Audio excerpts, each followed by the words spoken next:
All right, so welcome back to another one of my favorites. This was round 7 of the North American Youth Championships, and we're looking at the game played in the open section under 16 between Stephen Willie and Reddy Raju Yakshwag. Hopefully I pronounced his name correctly. The reason I chose this game is because I feel that it is important to understand our plans the best we can, and when we have a more dominant position, we need to be mindful about not giving the opponent chances. So this game started as a closed Sicilian with e5, a Botvinnik system kind of, bishop c4, g6. White attempted an early attack with h4, h5, and black was ready to meet it with g5.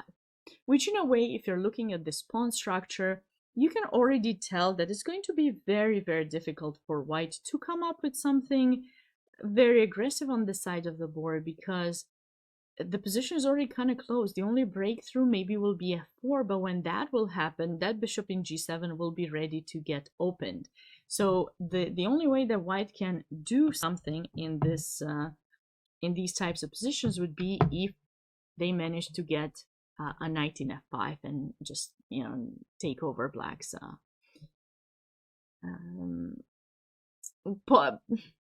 weak king potentially.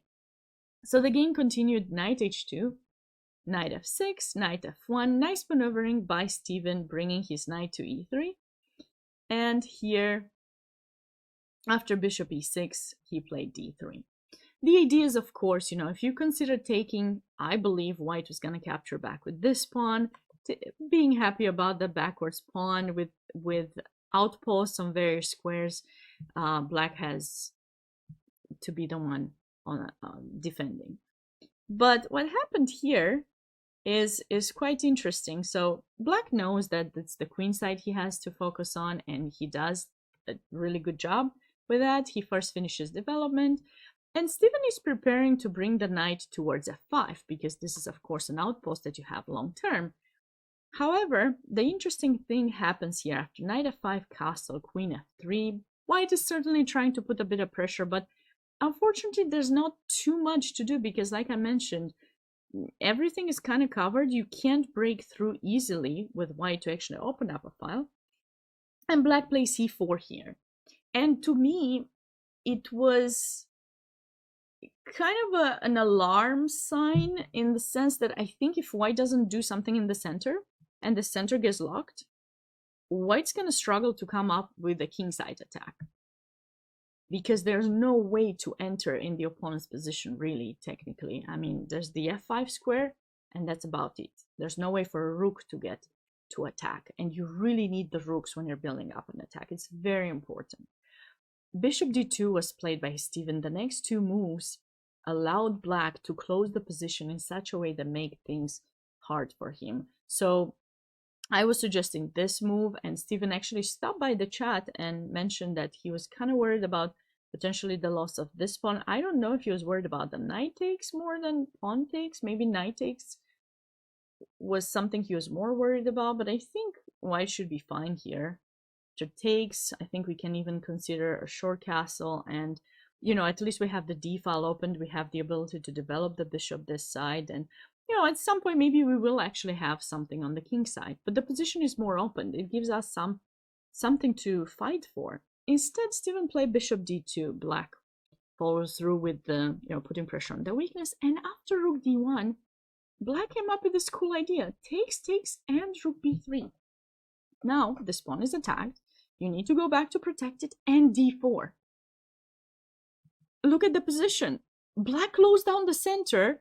There's no breakthrough for white on the king side. In my mind, this position, I was sure black is the only one playing for the advantage, because you know, there's always ideas with, you know, this pawn being lost, the c pawn advancing forward, and since you have nothing other than potentially a sacrifice, not much should happen. But Stephen has impressed me, I gotta say. He came up with some tactical ideas that worked out in the end, but it's It's only because, unfortunately for him, Reddy did misjudge some tactical ideas. So knight takes g7, king takes, and knight f5. So you see, the problem is that with the knight here, the queen is blocked from advancing and having some sacrificial ideas. And if you go with the queen to g3, you also cannot really castle because this pawn might be hanging. So in my mind, if black had played king h7, I think white's attack is totally stuck or restricted. You have to somehow move the queen to the side, maybe g3, f4, but black should be coming much faster. We also have queen a5 coming in with tempo. But what happened here is that after bishop takes f5, queen takes f5, now white has some new ideas in order to activate the rook. And I did not think about them, I gotta admit. I was very much focused on black doing something with c5, c4. And what I want to say is you should never give up. Always try to look for creative ideas to improve in the position. Steven probably realized he's not doing very well here, but he was creative. He was really definitely very creative. So he envisioned a potential pressure on the f-file and potential sacrifice in g5 by bringing in his rook. So he came back queen f3 and he brought in his rook to h3.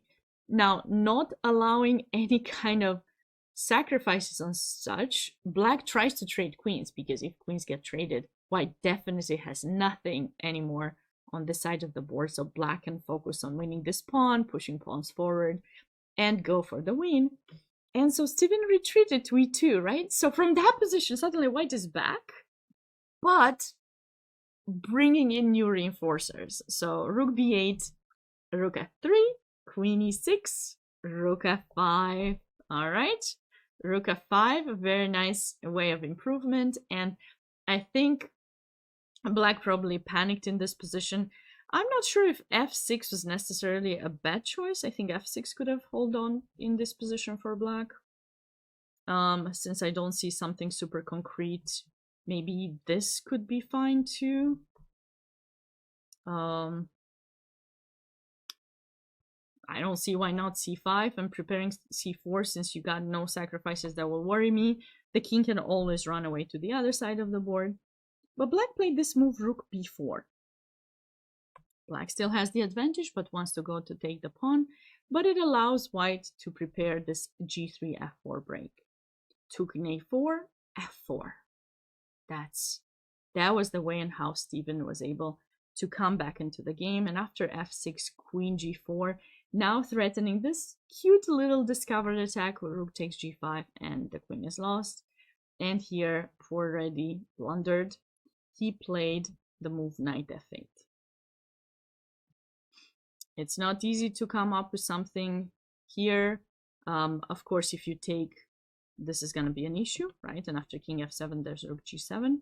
So there's definitely a threat. I wanted you guys to see. But I think maybe black could try to, I haven't checked this, but this seems fine. At least if you sacrifice, at least there's always, you trapped your rook in a way, so at least I can keep that side of the board defended and just kind of focus on the other one. But knight f8 was played, and here Steven found takes, and a beautiful move that chess.com evaluates as a brilliant move, and that was bringing a new piece into the game and weakening black's king. Bishop takes g5, and now after the trade, queen takes, and it's game over, because even if the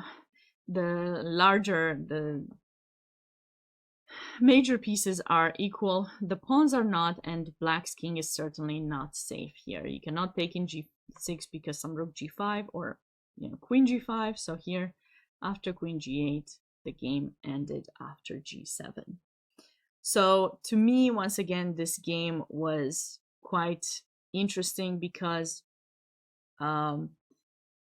it was important to know how to deal with stopping completely the opponent's play on one side of the board before proceeding to the other.